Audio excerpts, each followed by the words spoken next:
News 28 मराठीमध्ये आपले स्वागत आहे। आजच्या मोठ्या बातम्यांबद्दल बोलूया। मडासावंगी सरपंचांनी आरोप फेटाळले। भाजप कार्यकर्ते व माजी उपसरपंचांचा कुरघोडीचा प्रयत्न। कळमेश्वर तालुक्यातील मडासावंगी ग्रामपंचायतीचे सरपंच धर्मराज आसोले यांच्यावर वर्ष 2023 मध्ये कोणतेही काम न करता खोटे बिल काढल्याचा आरोप भाजपचे कार्यकर्ते व माजी उपसरपंच भोजराज तापरे यांनी आपल्या मुलगा प्रथमेश तापरे याच्या माध्यमातून फेसबुकवर केला होता। या आरोपांच्या पार्श्वभूमीवर सरपंच धर्मराज आसोले यांनी पत्रकार परिषद घेत आपल्यावरील सर्व आरोप स्पष्टपणे फेटाळून लावले। त्यांनी सांगितले की संबंधित काम प्रत्यक्षात झालेले असून आरोप पूर्णपणे निराधार व राजकीय हेतूने प्रेरित आहेत। विशेष म्हणजे भाजप गटाचे विद्यमान ग्रामपंचायत सदस्य महेंद्र जोगी यांनीही फोनवर प्रतिक्रिया देत असताना संबंधित काम झाले असल्याचे स्पष्ट केले आणि सरपंचांवरील आरोप चुकीचे असल्याचे सांगितले। त्यामुळे भाजप गटातूनच या आरोपांना छेद मिळाल्याची चर्चा ग्रामस्थांमध्ये होत आहे। दरम्यान सरपंच धर्मराज आसोले यांनी प्रथमेश भोजराज तापरे यांच्यामुळे ग्रामपंचायतीची व स्वतःची बदनामी झाल्याचे सांगत वकिलांचा सल्ला घेऊन अब्रू नुकसानीचा दावा दाखल करण्याचा इशारा दिला आहे।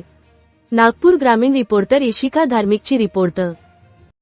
नमस्कार, मी इशिका धार्मिक, इंडिया न्यूज 28 मध्ये आपलं हार्दिक स्वागत आहे। आज आपण मडासावंगी येथे आले आहोत। मडासावंगी ग्रामपंचायत येथे आपण आले आहोत। तर आपण काही सरपंचाशी काही जाणून घेऊयात। त्यांच्यावर खोटे आरोप लावले आहेत असे म्हणत आहेत।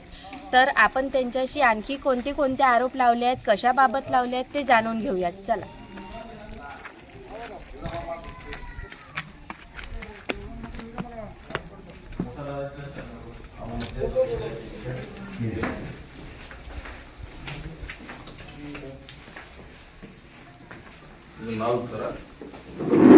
तुमचे नाव काय? नमस्कार, मी धर्मराज यादवरावजी आसोले, सरपंच ग्रामपंचायत मडासावंगी। तर तुमच्यावर प्रथमेश तापरे यांनी कार्टिंग देवगे घोटाळा झाल्याबद्दल आपले मनोगत आहे। तर तुमचे काय मनोगत आहे ते सांगा मला। हो, मी 2 दिवसापूर्वी सोशल मीडियावरती एक पोस्ट पाहिली। पोस्टमध्ये आढळलं का फॉगिंग झाली नाही आणि ग्रामपंचायतनी हा फार मोठा असा घोटाळा केला आहे। त्या फॉगिंगबद्दल असं आहे का 2023 मध्ये आम्ही फॉगिंग केलेली आहे आणि त्याचं बिल पण पेमेंट केलेलं आहे आणि ज्यांचं नाव सांगतात ते पण आपल्यावर उपलब्ध आहे। जर असं वाटलं तर चौकशीमध्ये आम्ही त्याचा स्टेटमेंट देण्यात जेव्हा पण चौकशी लागेल तेव्हा आम्ही चौकशीमध्ये त्याचं स्टेटमेंट। तर तुमच्यावर आतापर्यंत चौकशी लागलेली नाही असं म्हणणं आहे तुमचं? नाही, माझ्यावर मी आता आरूढ झाल्यावर 3 वर्ष झालो। 3 वर्षामध्ये मी आपली सुरळीत ग्रामपंचायत चालवत आहोत। तुम्ही किती वर्षापासून सरपंच बनले आहे? 3 वर्ष। 3 वर्ष सुरळीत चालू आहे।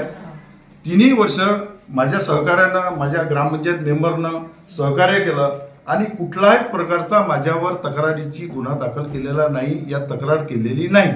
सुरळीत काम चालू आहे आणि ते मला सहकार्य करतात।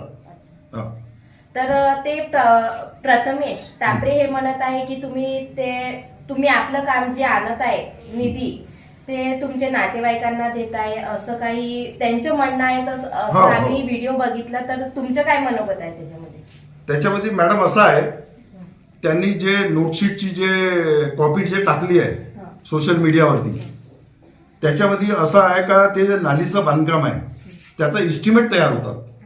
इस्टिमेट झाल्यानंतर काम दिलं जाते।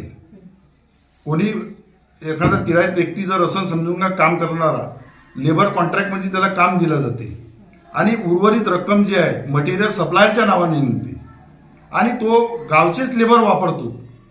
कारण सुरुवातीत त्याला नगदी पेमेंट करावं लागतं, म्हणून तो गावच्या विश्वासू लोकांवर विश्वास ठेवून त्याला कामावर ठेवतात आणि त्याला पेमेंट देतात आणि त्यांचे पेमेंट त्याला मिळाले आणि त्यांनी ते काम केलेलं आहे आणि त्यांचं MB पण झालेली आहे। MB-CC झाल्यावरच कामाचा विल्हेवाट करण्यात येते।